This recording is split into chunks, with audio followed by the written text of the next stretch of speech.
የሰራኸው ወንጀል ሰማይ ጫፍ ቢደርስ አላህ ወንጀልህ እንዲምርልህ ትፈልጋለህ? ሁሉንም፣ ትንሹንም ትልቁንም፣ የመጀመሪያውንም የመጨረሻውንም። እንግዲያውስ ከፈለክ ይሄን ሐዲስ ልብ ብለህ አድምጥ። ይህም ሐዲስ ለብዙ ወንድሞች እህቶች ስለሚጠቅም እንዲጠቀሙ አድርጉ። ነፍስህ ላይ አጅር እንድታገኝ አትሰስትባት። በሐዲስ አልቁድሲይ በሐዲሱ ትርጉም አላህ ሱብሓነሁ ወተዓላ እንዲህ ሲል ተናገረ።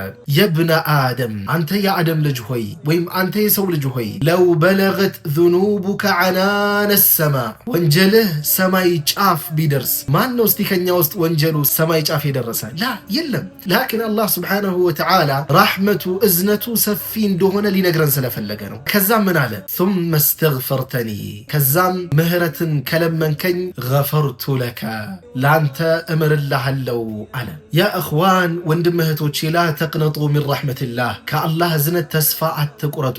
ምንም ያክል ወንጀለኛ ብትሆኑ፣ ምንም ያክል ወንጀል ብትሰሩ፣ ወዲያው ተጸጽታችሁ ወደ አላህ ሱብሓነሁ ወተዓላ የምትወብቱ ከሆነ፣ ምህረትን የምትለምኑ ከሆነ አላህ ሱብሓነሁ ወተዓላ ይምራችኋል። አላህ እጅግ መሐሪ አዛኝ የሆነ ጌታ ነው ያለን። አልሐምዱሊላህ ረብል ዓለሚን። ሸይጣን ግን ይህንን አይፈልግም። ከዚህ በፊት የሰራውን ወንጀል አምጥቶ አግዝፎ ፊት ለፊት አስቀምጦ እንድታስበው እንድታብሰለስለው ያደርግሃል። ይህን ሁሉ ወንጀል ሰርተህ እንዲሁ በቀላሉ አላህ የሚምርልህ ይመስልሃል ብሎ ይነግርሃል። ያ ሊያሞኘን የፈለገው አትስማው፣ ጆሮ እንዳትሰጠው።